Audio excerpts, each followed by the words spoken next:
आजचा दिवस खाऊन घेऊ आणि उद्यापासून डाएट करू असं तर माझं सध्या रोजच सुरू आहे. पण मी काय करणार हे तुम्हीच मला सांगा. थोडं फराळ संपलं की रिस्टॉक करायचं काम यांचं सुरू होतं. आज सासूबाई म्हणाले की चल आपण करंज्या बनवून घेऊया. निम्म्या तिळाच्या, निम्म्या रव्याच्या अशा काही करंज्या आम्ही बनवून घेतल्या. आता घरातच अशा गोष्टी बनवल्यानंतर वाटतं जाऊ दे आजच्या दिवस खाऊन घेऊ, उद्यापासून डाएट करू. मला वाटतं ही शेवटची वेळ असेल आमच्याकडे करंज्या बनवण्याची. आता आम्ही शाळेतून येणारच आहे तर म्हटलं चला त्याच्यासाठी पण काहीतरी बनवायला घेऊया. तर थोडं गव्हाचं पीठ, थोडं ज्वारीचं पीठ, त्यामध्ये थोडंसं बेसन घातलं.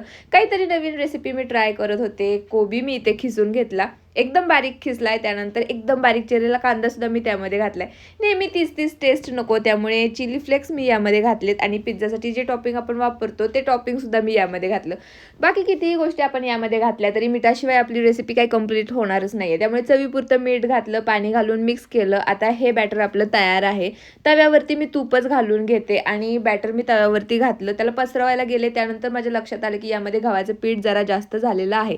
मला वाटलं आपला प्लॅन फ्लॉप झाला, पण मी हाताला पाणी लावलं. त्यानंतर हे तव्यावरती व्यवस्थित पसरवून घेतलं आणि जेव्हा मी हे खाऊन पाहिलं ना, इतकं टेस्टी झालं होतं. खरंच हे खूप भारी झालं होतं. तुम्ही नक्की ट्राय करून बघू शकता. आबीला हे टोमॅटो केचप सोबत नाही तर दह्यासोबत आज मी खायला दिलं. आता म्हणलं आबीला झोपूया, पण मला झोपून तो खेळायला गेला आणि मी झोपल्यामुळे माझी सगळी कामं पेंडिंग पडली होती. तर तीच मी पटपट आवरायला घेतली. आज शेवटचा चहा घेते कारण उद्यापासून माझं डाएट 100% मी सुरू करणार आणि हा दिवाळीचा आकाशकंदील वगैरे बघायला तर खूप छान वाटतोय. पण आता दिवाळी संपलेली आहे त्यामुळे म्हटलं चला ह्या सगळ्या गोष्टी सुद्धा आज काढून व्यवस्थित ठेवून देऊया. चला भेटूया नेक्स्ट व्लॉगमध्ये. तोपर्यंत बाय.